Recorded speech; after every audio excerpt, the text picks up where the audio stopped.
Spiritual path demands two things. First, authenticity. Are you authentic? Whatever you are doing, are you authentic?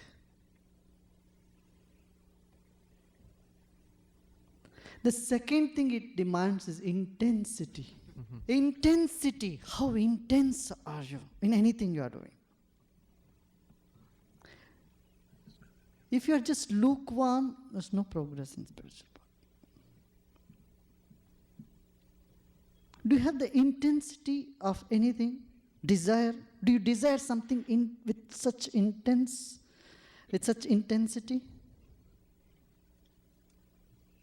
Do you have longing with such intensity? Or are you happy with such intensity?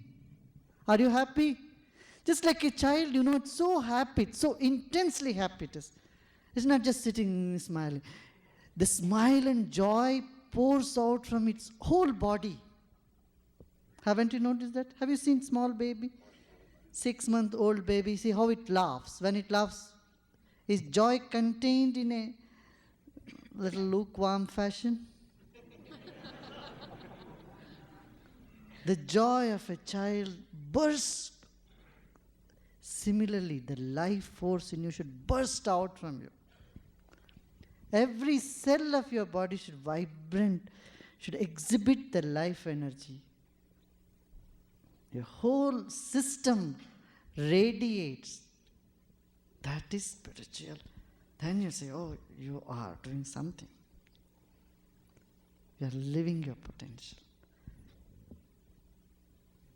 Intensity in your expression, intensity in your experience, intensity even in your misery will take you on spiritual path. Not lukewarm misery. If you are so desperate and you cry your heart out, without shame, you are on the path. You are a seeker. So options. Intensely miserable, intense longing, or intense desire, or intense expression of joy. There is no fifth condition.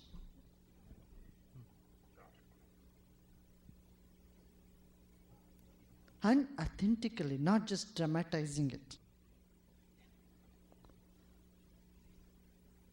You can make drama. Make a mood. But that doesn't come from deep within. If that is the case, then all the actors and actresses would be living that full potential. But it is not so. Are you getting what I'm saying? Intense expression of life is the second sign of a seeker. That doesn't mean you intensely get angry and go. There are so many people who intensely get angry and justify that. Well, we should not use knowledge as a shield. Use knowledge as an umbrella, not as a shield. Then because you are at loss, if you use knowledge as a shield to cover up your whatever shortcomings, then you are at loss.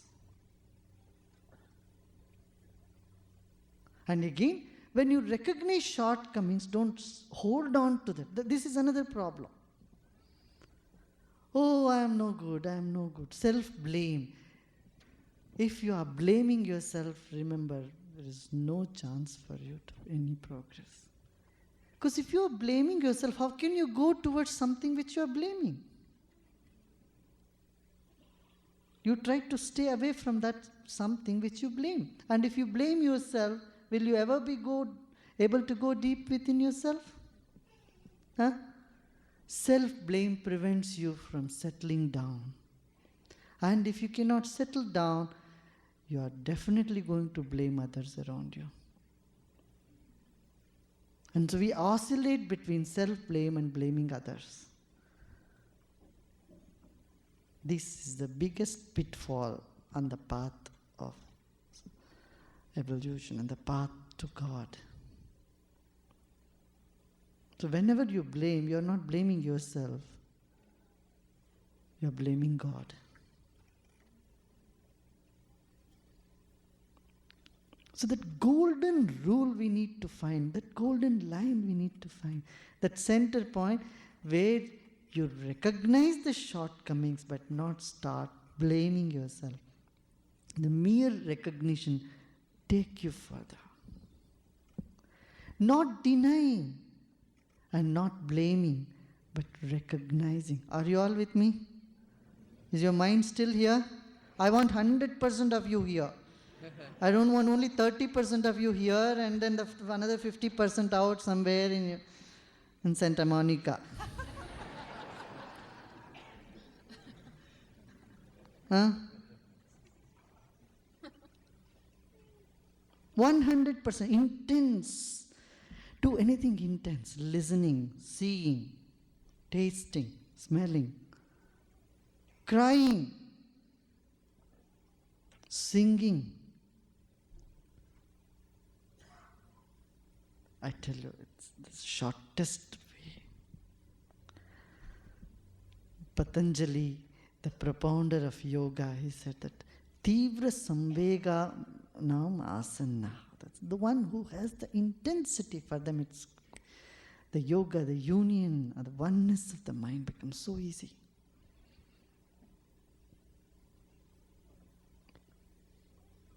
Are you all here? Yes?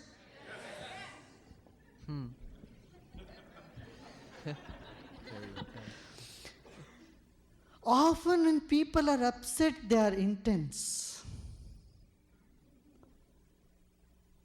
And people who are peaceful,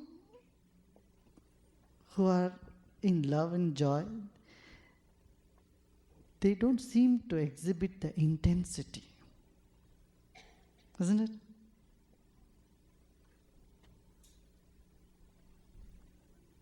I would call it the tamasic peace.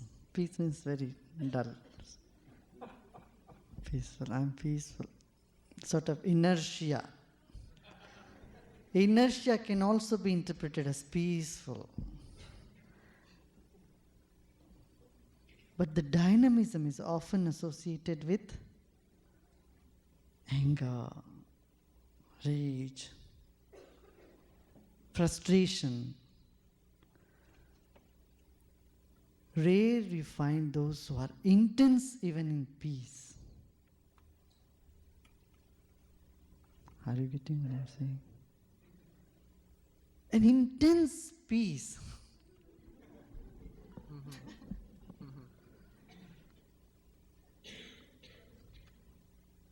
Is a goal you can aim at.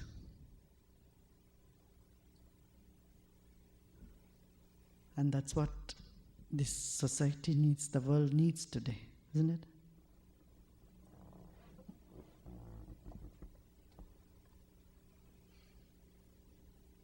Mm-hmm.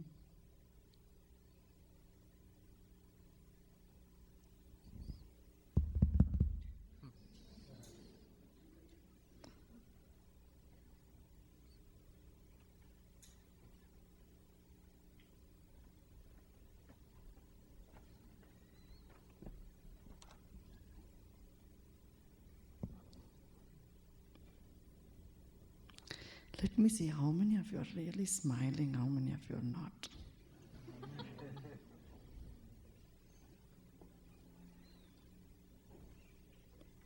You know, we have made our smile so expensive.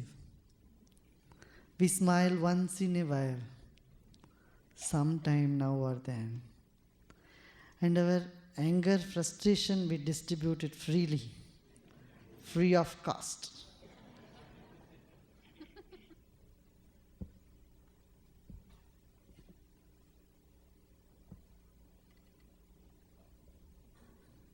Can't we make our smile cheaper?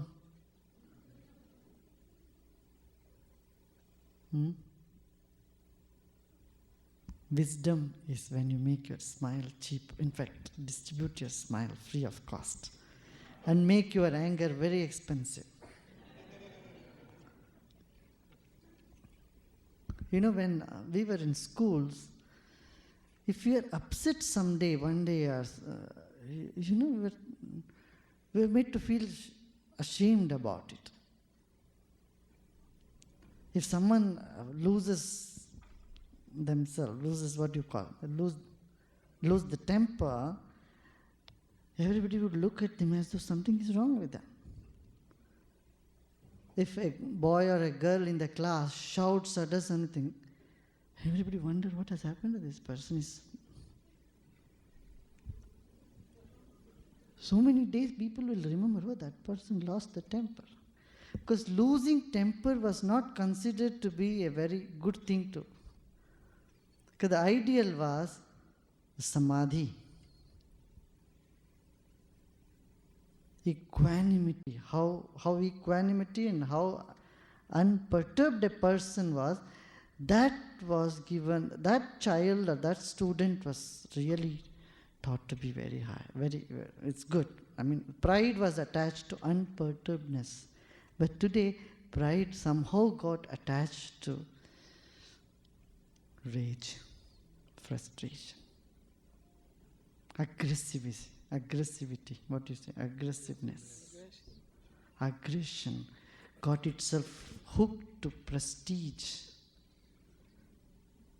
Violence got hooked to, because the ideal was Mahatma Gandhi. He had just maybe 10 years, he must have gone. So everybody admired Mahatma Gandhi. So anyone who is peaceful and always ranked high was given, respect. But just within few years, the whole thing has changed, isn't it? And Gandhi used to read the second chapter of Bhagavad Gita every day. And second chapter, this is what it said. How to be equanimous in your attitude. Impartial and equanimity was given so much importance. Pride.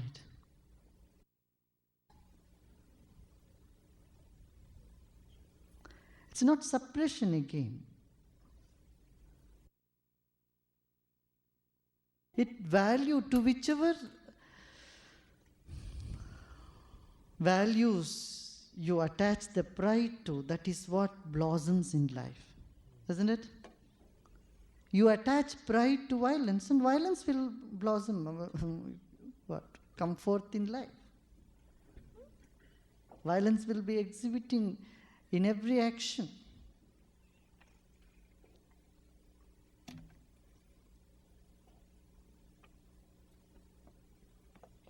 Why not we smile more?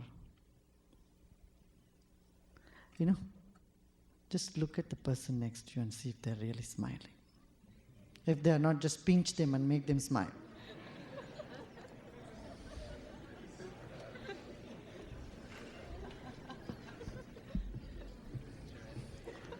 Tell them either you cry or smile. Nothing in between.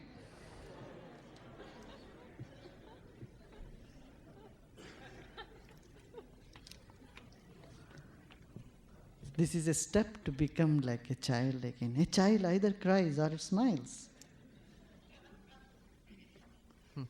Express yourself. And life finds an authentic expression. It progresses in the path of the Spirit. For Spirit is truth, Spirit is love, Spirit is joy. Spirit is all that we aspire, isn't that? Isn't that so?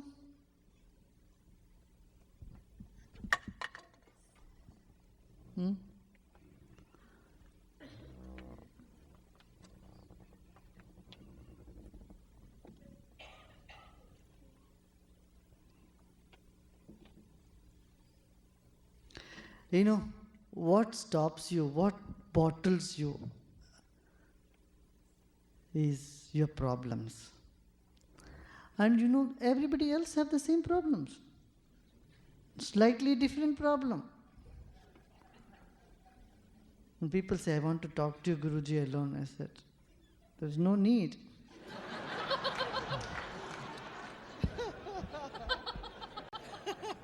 In the ashram, I kept 5 baskets.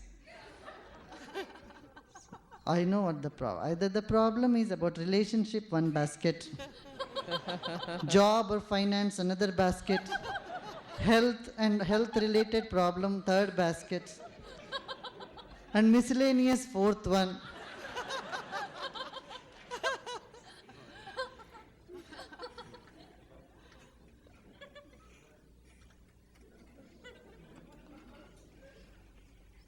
Huh? 5th big worries about the society, about whatever country, about the nation, about world, environment, all these problems, you know. Putting that, or any complaint.